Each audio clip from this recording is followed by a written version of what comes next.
সুপ্রিয় দর্শক শ্রোতা, সংবিধান বা সাংবিধানিক আইন পড়তে গেলে আইন শিক্ষার্থীদের বাধ্যতামূলকভাবেই পড়তে হয় কাজী মোখলেসুর রহমান বনাম বাংলাদেশ মামলাটি।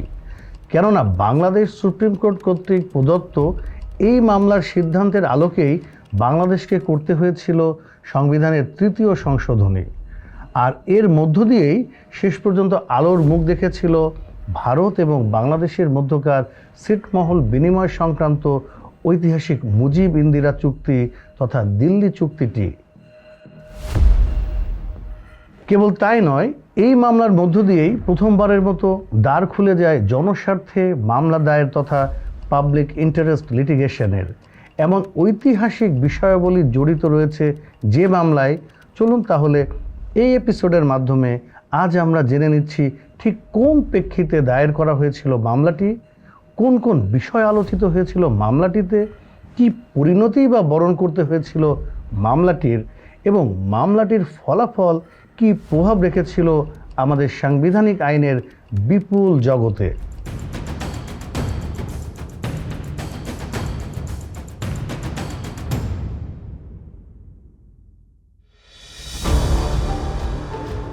প্রথমে আমরা জেনে নিচ্ছি মামলাটির পেছনের ইতিহাস সম্পর্কে। ১৯৪৭ সালে ভারত পাকিস্তান ভাগের সময় ব্রিটিশ আইনজীবী সিরিল জন রেডক্লিফের নেতৃত্বে ৫ সদস্যের বেঙ্গল বাউন্ডারি কমিশন ভাগ করে তৎকালীন বেঙ্গল প্রভিন্স তথা বাংলা প্রদেশটি। ভাগ বলতে হিন্দু মুসলিম সংখ্যাগরিষ্ঠ এলাকা হিসেব করে তখনকার একটা মানচিত্র নিয়ে তার উপর আলতো করে একটা দাগ বা লাইন টেনে দেওয়া, যেটি শেষ পর্যন্ত ইতিহাসে পরিচিতি পায় রেডক্লিফ লাইন নামে। আর এই লাইন টানার মধ্য দিয়েই অবিভক্ত বাংলা বিভক্ত হয়ে যায় পশ্চিম বাংলা আর পূর্ব বাংলা নামক দুটো পৃথক অঞ্চলে, যার মধ্য দিয়ে অঞ্চল দুটো অন্তর্গত হয় দুটো পৃথক দেশের ভূখণ্ড হিসেবে। এমনিতেই অদ্ভুত প্রকৃতির এলাকা এটি। কোচবিহারের মহারাজার মালিকানাধীন অনেকগুলো ছিটমহল যেমন অবস্থিত ছিল তৎকালীন রংপুর ও দিনাজপুর জেলায়, তেমনি রংপুর আর দিনাজপুরের জমিদারদের অনেকগুলো ছিটমহল ছিল কোচবিহার আর জলপাইগুড়ি এলাকায়। তার উপর মাত্র ৫ সপ্তাহের মধ্যে তড়িঘড়ি করে এই ভাগ করতে গিয়ে রোপিত হয়ে যায় দুই দেশের মধ্যকার ঐতিহাসিক বিবাদের উর্বর এক বীজ। রেডক্লিফ লাইনের মধ্য দিয়ে অঞ্চলটি এমন বিচিত্রভাবে বিভক্ত হয়ে যায় যে যাতে পূর্ব বাংলায় পড়ে যায় পশ্চিমবাংলার ১১১টি ছিটমহল আর পশ্চিম বাংলায় পড়ে যায় পূর্ব বাংলার ৫১টি ছিটমহল, যার মধ্যে অন্যতমটি হচ্ছে বাংলাদেশের সবচেয়ে বড় ছিটমহল দহগ্রাম আঙ্গরপোতা। আবার রেডক্লিফ কমিশন বাংলা ভাগ করতে গিয়ে যে লাইন বা দাগ টেনেছিল সেটার অস্পষ্টতার কারণে পশ্চিম বাংলার জলপাইগুড়ি জেলা আর পূর্ব বাংলার তৎকালীন দিনাজপুর জেলার সীমান্তবর্তী ৮.৭৫ বর্গমাইল আয়তন বিশিষ্ট ১২ নম্বর বেরুবাড়ি ইউনিয়নের দক্ষিণাংশের ২.৬৪ বর্গমাইল এলাকা নিয়ে বিরোধ তৈরি হয় ভারত ও পাকিস্তানের মধ্যে। ১৯৪৭ সালে ভারতীয় উপমহাদেশ বিভক্ত হওয়ার পর ১৯৫২ সালের দিকে পাকিস্তান প্রথমবারের মতো বেরুবাড়ি ইউনিয়নের এই অংশটি নিজেদের ভূখণ্ড বলে দাবি করে। এই দুই বিষয় সহ দুই দেশের মধ্যকার অন্যান্য অমীমাংসিত বিষয়ে অস্থিরতা নিরসনের লক্ষ্যে ভারতের তৎকালীন প্রধানমন্ত্রী জওহরলাল নেহেরু এবং পাকিস্তানের তৎকালীন প্রধানমন্ত্রী ফিরোজ খান নুনের মধ্যে ১৯৫৮ সালের ১০ই সেপ্টেম্বর স্বাক্ষরিত হয় ইন্দো পাকিস্তান এগ্রিমেন্ট নামক একটি ঐতিহাসিক চুক্তি, যে চুক্তিটি বহুল পরিচিতি পায় নেহেরু নুন এগ্রিমেন্ট হিসেবে। বেরুবাড়ি ইউনিয়ন আর ছিটমহলগুলোর বিষয় চুক্তিটিতে বলা হয় ১২ নং বেরুবাড়ি ইউনিয়নটি এমনভাবে বিভক্ত হবে যার অর্ধেক পাবে পাকিস্তান আর ভারতের সীমান্তবর্তী বাকি অর্ধেক থাকবে ভারতের দখলে। এছাড়া বলা হয় পূর্ব পাকিস্তানের পঞ্চগড় থানা এবং পশ্চিমবাংলার জলপাইগুড়ি থানার ১২ নং বেরুবাড়ি ইউনিয়নের মধ্যে অবস্থিত কোচবিহারের ছিটমহলগুলো যেভাবে বর্তমানে ভারতের সাথে যুক্ত আছে ওগুলো সেভাবেই ভারতের অধীন থাকবে। আর পূর্ব পাকিস্তানের বোদা থানা এবং ১২ নং বেরুবাড়ি ইউনিয়নের নিচের দিকে অবস্থিত কোচবিহারের ছিটমহলগুলো অন্য ছিটমহলগুলোর সাথে বিনিময় হবে এবং যেগুলো পাবে পাকিস্তান। চুক্তিটি স্বাক্ষরিত হওয়ার পর বেরুবাড়ির কোনো অংশ পাকিস্তানের নিকট ছেড়ে দেওয়ার সিদ্ধান্তের বিরুদ্ধে ভারতের পশ্চিমবঙ্গ সরকার শুরু করে তীব্র বিরোধিতা। তখন পশ্চিমবঙ্গের মুখ্যমন্ত্রী ছিলেন জাতীয় কংগ্রেসের নেতা ডক্টর বিধানচন্দ্র রায়। তার নেতৃত্বেই শুরু হয় এই চুক্তিবিরোধী আন্দোলন। প্রতিবাদে জনতাও নেমে পড়েন রাস্তায়। জওহরলাল নেহেরুর পররাষ্ট্রনীতিকে নতজানু পররাষ্ট্রনীতি আখ্যা দিয়ে সমালোচনা চলতে থাকে ভারতের সর্বত্র। নানামুখী সমস্যায় জর্জরিত কেন্দ্রীয় সরকার তখন এমন আন্দোলন আর সমালোচনার মুখে পড়ে যায় দোটানায়। কেন্দ্রীয় সরকার উপায়ন্তর না পেয়ে দ্বারস্থ হয় তৎকালীন ভারতীয় প্রেসিডেন্ট ডক্টর রাজেন্দ্র প্রসাদের। প্রেসিডেন্ট তখন ভারতীয় সংবিধানের ১৪৩ অনুচ্ছেদের ১ দফা মোতাবেক চুক্তিটি কার্যকরের জন্য আইনগত মতামত চেয়ে চুক্তিটিকে রেফার করেন ইন্ডিয়ান সুপ্রিম কোর্টের নিকট। প্রেসিডেন্টের পাঠানো রেফারেন্স থেকেই স্পেশাল রেফারেন্স নং ১/১৯৫৯ মামলাটির উদ্ভব। বিধায় মামলাটি নিবন্ধিত হয় in reference the Berubari union and exchange of enclaves versus reference under article 143(1) of the constitution of India. যদিও পরবর্তীতে মামলাটি বহুল পরিচিতি পায় বেরুবাড়ি ইউনিয়ন কেস 1960 নামে। এই রেফারেন্সের মাধ্যমে প্রেসিডেন্ট সুপ্রিম কোর্টের নিকট জানতে চান চুক্তিটি কার্যকর করার জন্য নতুন করে কোনো আইন প্রণয়নের প্রয়োজন আছে কি না, এবং যদি আইন প্রণয়নের প্রয়োজন হয় তাহলে সংবিধানের ৩ অনুচ্ছেদের অধীন আইন প্রণয়নই যথেষ্ট, নাকি তার সাথে কিংবা তার পরিবর্তে সংবিধানের ৩৬৮ অনুচ্ছেদ মোতাবেক সংবিধান সংশোধনের প্রয়োজন রয়েছে।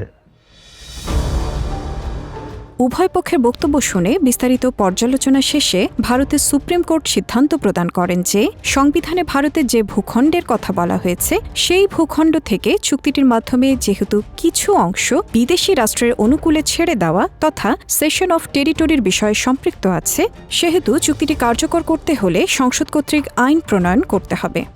তবে কেবলমাত্র সংবিধানের বিদ্যমান ৩ অনুচ্ছেদের অধীন আইন প্রণয়নের মাধ্যমেই চুক্তিটি কার্যকর করা যাবে না, বরং তার জন্য প্রথমে ৩৬৮ অনুচ্ছেদে প্রদত্ত ক্ষমতা বলে ২/৩ ভোটে ৩ অনুচ্ছেদটি সংশোধন করতে হবে।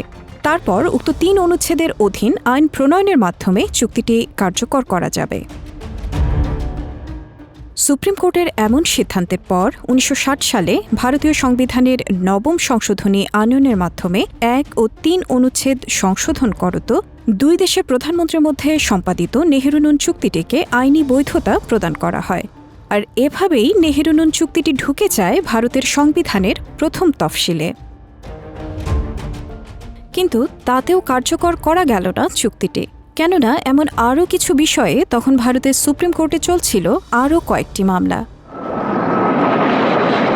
পাশাপাশি 2 দেশের বিদ্যমান নানা বৈরিতার অনিবার্য ফলস্বরূপ ১৯৬৫ সালের সেপ্টেম্বর মাসে 2 দেশ জড়িয়ে পড়ে ঐতিহাসিক পাক ভারত যুদ্ধে। এইসব কারণে চুক্তি মোতাবেক বেরুবাড়ির দক্ষিণাংশের প্রকৃত দখল যেমন পূর্ব পাকিস্তানের নিকট হস্তান্তর করা হয়নি, তেমনি বিনিময় করা যায়নি ছিটমহলগুলো। পাক ভারত যুদ্ধ শেষ হলে আবার শুরু হয়ে যায় বাংলাদেশের স্বাধীনতা যুদ্ধ। ১৯৭১ সালে সংঘটিত রক্তক্ষয়ী এক যুদ্ধের মাধ্যমে পাকিস্তান থেকে পৃথক হয়ে যায় পূর্ব পাকিস্তান, আর তার মধ্য দিয়ে স্বাধীন রাষ্ট্র হিসেবে আবির্ভূত হয় গণপ্রজাতন্ত্রী বাংলাদেশ। সেই সূত্রেই বাংলাদেশ পেয়ে যায় বেরুবাড়ি সহ ছিটমহল সংক্রান্ত বিরোধের ঐতিহাসিক এক উত্তরাধিকার। বাংলাদেশ স্বাধীন হওয়ার পর ভারত এবং বাংলাদেশের 2 প্রধানমন্ত্রী যথাক্রমে ইন্দিরা গান্ধী এবং বঙ্গবন্ধু শেখ মুজিবুর রহমান নতুন করে উদ্যোগী হন এই সমস্যাগুলোর স্থায়ী সমাধানের লক্ষ্যে। তারই ধারাবাহিকতায় 2 দেশের প্রধানমন্ত্রীর মধ্যে 1974 সালের 16 মে দিল্লিতে স্বাক্ষরিত হয় এই বিষয়ক দ্বিতীয় চুক্তি, যে চুক্তিটি ইতিহাসে বহুল পরিচিত মুজিব ইন্দিরা চুক্তি বা দিল্লি চুক্তি হিসাবে। এবার নেহেরু-নুন চুক্তি থেকে একটু সরে গিয়ে এমন সিদ্ধান্ত গ্রহণ করা হয় যে বেরুবাড়ির পুরো অংশের মালিকানা পাবে ভারত, আর তার বিনিময়ে দহগ্রাম আঙ্গরপোতা ছিটমহলটি পাবে বাংলাদেশ।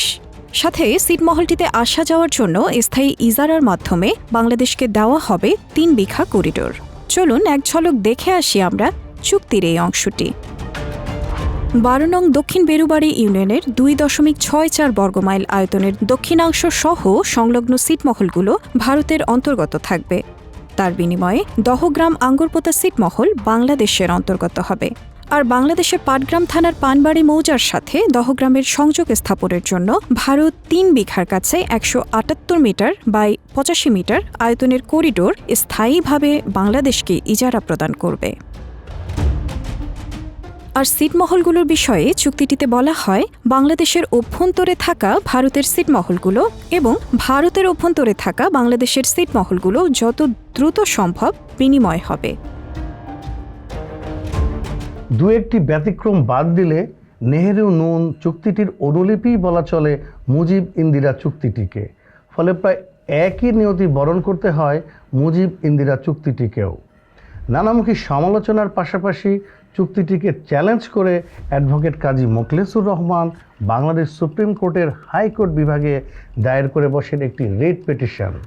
এই রিটটি পরবর্তীতে বহুল পরিচিতি পায় কাজী মোখলেসুর রহমান বনাম বাংলাদেশ শীর্ষক মামলা হিসাবে। আমরা জানি যে বাংলাদেশের সংবিধানের ১০২ অনুচ্ছেদের ২ দফার ক উপদফার আ অংশে হাইকোর্ট বিভাগকে কতিপয় আদেশ ও নির্দেশ প্রভৃতি দানের ক্ষমতা প্রদান করা হয়েছে। হাইকোর্ট বিভাগ এই ক্ষমতা প্রয়োগ করে মুজিব ইন্দিরা চুক্তিটি আইনগত এখতিয়ার ব্যতিরেকে করা হয়েছে এবং তার কোনো আইনগত কার্যকরতা নেই মর্মে ঘোষণা প্রদান করার জন্য রিটকারী হাইকোর্ট বিভাগের নিকট প্রার্থনা করেন। কাজী মোখলেসুর রহমান দাবি করেন, এই চুক্তির মাধ্যমে বাংলাদেশের ভূখণ্ড ইন্ডিয়ার অনুকূলে ছেড়ে দেওয়া হয়েছে, যা সংবিধান সম্মত নয় এবং সংবিধান মোতাবেক প্রধানমন্ত্রী এককভাবে এমন চুক্তি করার আইনগত অধিকারী নন। কিন্তু হাইকোর্ট বিভাগ ১৯৭৪ সালের ২০ মে তারিখে প্রদত্ত আদেশে পিটিশনটি প্রিম্যাচিউর তথা যথাসময়ের আগে করা আবেদন মন্তব্যে রিটটি সামারিলি ডিসমিস বা সংক্ষিপ্তভাবে খারিজ করে দেয়। আসলে নেহেরু চুক্তিতে এমন কোনো শর্ত না থাকলেও মুজিব ইন্দিরা চুক্তিতে এমন একটি বাড়তি র্যাটিফিকেশন বা অনুসমর্থন শর্ত যোগ করে দেয়া হয়েছিল। শর্তটি ছিল এমন, বাংলাদেশ এবং ইন্ডিয়ান সরকার কর্তৃক অনুমোদন সাপেক্ষে চুক্তিটি কার্যকর হবে, অবিলম্বে অনুসমর্থিত চুক্তিটি হস্তান্তরিত হবে এবং অনুসমর্থিত দলিল হস্তান্তরের তারিখ হতে চুক্তিটি কার্যকর হবে। প্রকৃতপক্ষে চুক্তিটি স্বাক্ষরিত হওয়ার পরপরই দায়ের করা হয়েছিল রিটটি, যদিও চুক্তিটি কার্যকর করার ক্ষেত্রে দুই দেশের সরকারের অনুমোদনের একটি শর্ত ছিল চুক্তিটিতে, অর্থাৎ তখনও চুক্তিটি সম্পাদিত হয়নি। এই শর্তটির বরাত দিয়েই হাইকোর্ট বিভাগ মন্তব্য করেন, যেখানে চুক্তিটি এখনও সম্পন্ন হয়নি সেখানে এই অবস্থায় চুক্তিটিকে বৈধ বা অবৈধ বলার সুযোগ নেই। এই চুক্তিতে হাইকোর্ট বিভাগ রিট পিটিশনটিকে প্রিম্যাচিউর বা যথাসময়ের আগে করা আবেদন মর্মে মন্তব্য করেছেন। এরপর রিটকারী আপিল দায়ের করেন মহামান্য আপিল বিভাগে। সরকার পক্ষ থেকে আপত্তি করা হয় আবেদনকারীর রিট দায়েরের এখতিয়ার নিয়ে। মামলা বা রিট দায়ের করার এখতিয়ারটি আইন অঙ্গনে প্রচলিত লোকাস স্ট্যান্ডি হিসেবে। সরকারপক্ষ দাবি করে, আবেদনকারী যেহেতু দিল্লি চুক্তির অন্তর্গত কোনো অঞ্চলের অধিবাসী নন, সেহেতু আবেদনকারীর হাইকোর্ট বিভাগে সংবিধানের ১০২(২) ক আ অনুচ্ছেদ মোতাবেক রিট দায়ের করার এখতিয়ারই ছিল না।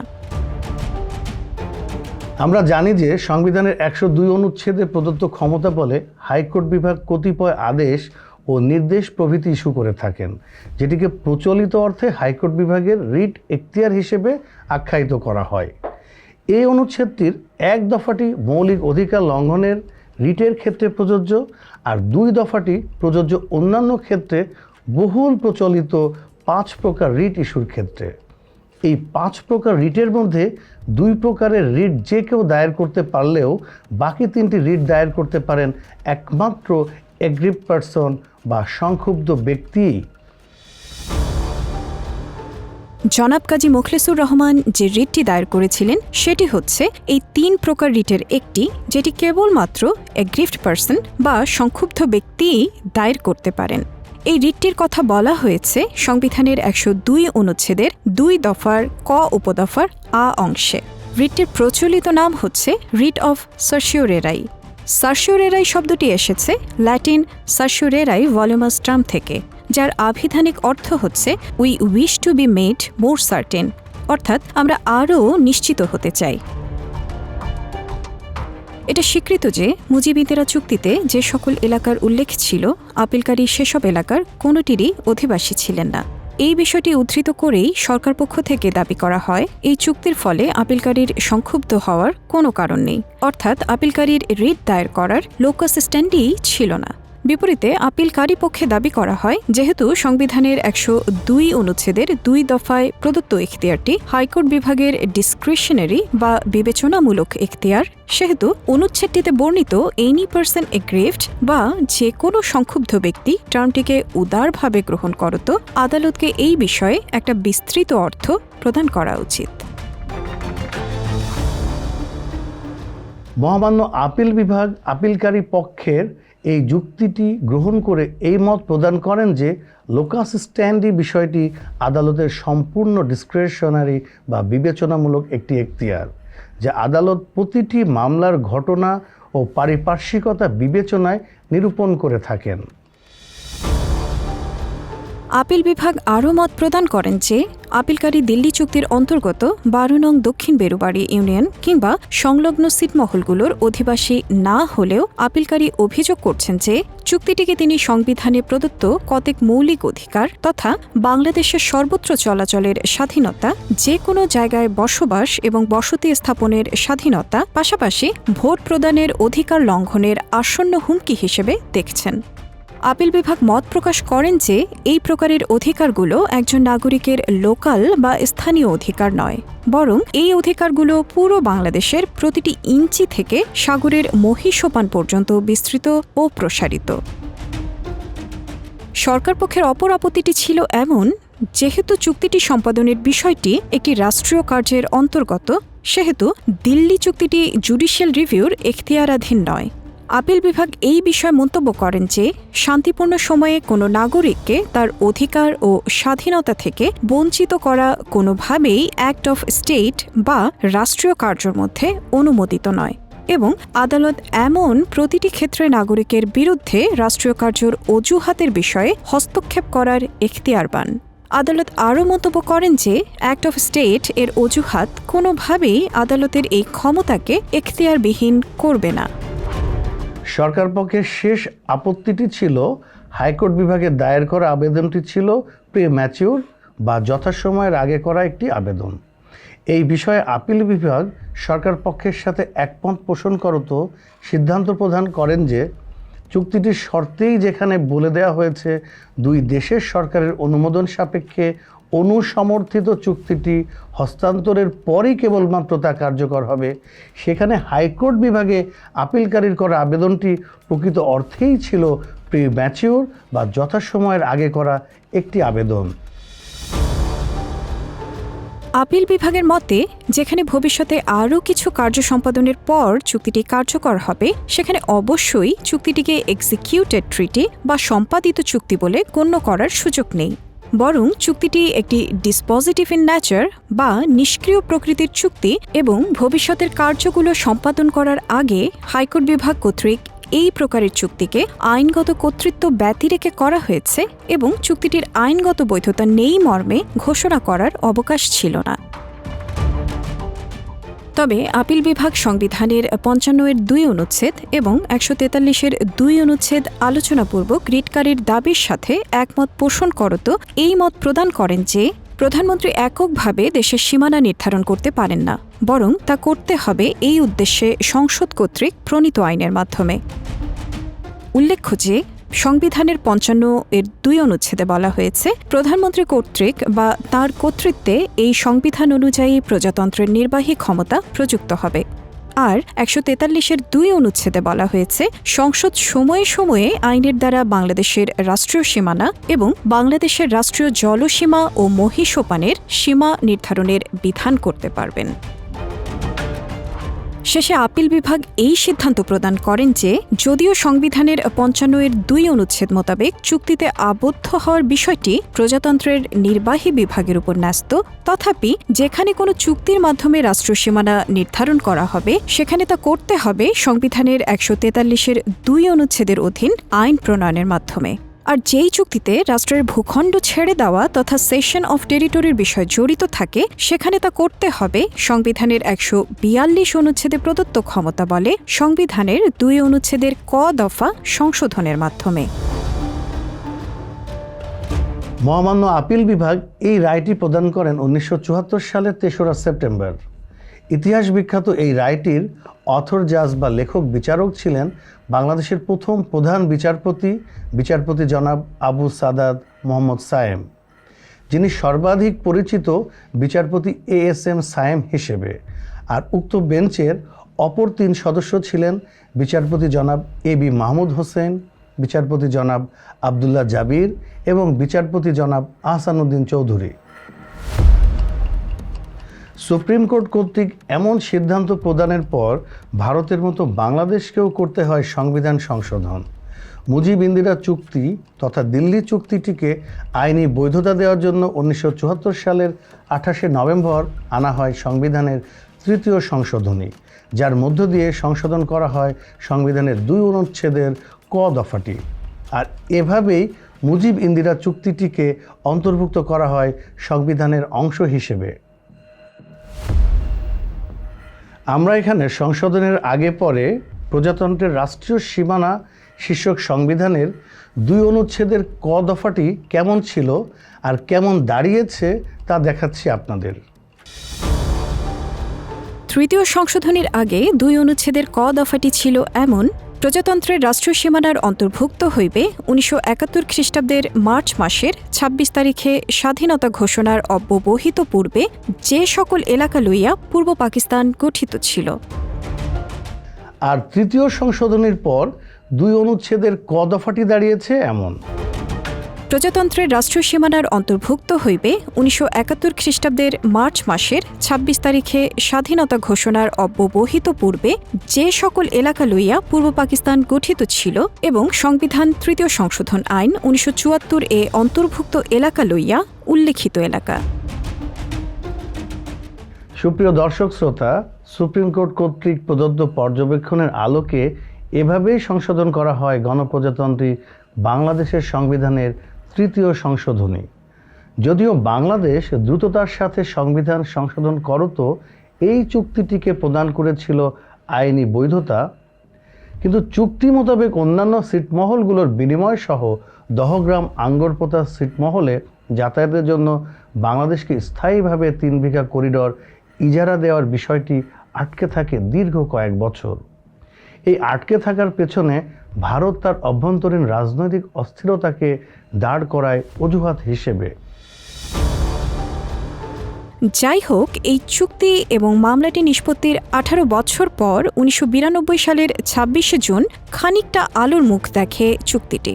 ওই দিন থেকে প্রথমবারের মতো দিনে ৩ ঘণ্টা করে খুলে দেওয়া হয় দহগ্রাম আঙ্গরপোতা ছিটমহলে যাওয়ার ৩ বিঘা করিডোর। এরপর কয়েক বছরের ব্যবধানে বাড়তে থাকে এই সময়। সবশেষে ২০১১ সালের ৮ই সেপ্টেম্বর থেকে ২৪ ঘণ্টার জন্য খুলে দেওয়া হয় ঐতিহাসিক ৩ বিঘা করিডোরটি। আর ২০১৫ সালের ৩১শে জুলাই মধ্যরাতে আনুষ্ঠানিকভাবে বিনিময় হয়ে যায় ইন্ডিয়ার অভ্যন্তরে থাকা বাংলাদেশের ৫১টি আর বাংলাদেশের অভ্যন্তরে থাকা ইন্ডিয়ার ১১১টি ছিটমহল। সুপ্রিয় দর্শক শ্রোতা, এই হচ্ছে কাজী মোখলেসুর রহমান বনাম বাংলাদেশ মামলাটি নিয়ে আমাদের বিস্তারিত পরিবেশনা। আশা করি আমাদের এই পরিবেশনার মাধ্যমে আপনারা মামলাটিতে আলোচিত বিষয়গুলোর পাশাপাশি ধারণা পেয়েছেন বাংলাদেশ ও ভারতের ঐতিহাসিক সীমানা বিরোধ নিষ্পত্তি নিয়ে একটি আগাগোড়া সারসংক্ষেপ। বিদায় নিচ্ছি আমরা এখানেই। সবাই নিরাপদ থাকুন আর যুক্ত থাকুন ল টিউব বিডির সঙ্গে। যাহা বলিব সত্য বলবো, সত্য বলবো, করিলাম শপথ। যাহা বলিব সত্য বলবো, সত্য বলবো, করিলাম শপথ। কাঠ গড়ায় দাঁড়াইয়া বলি,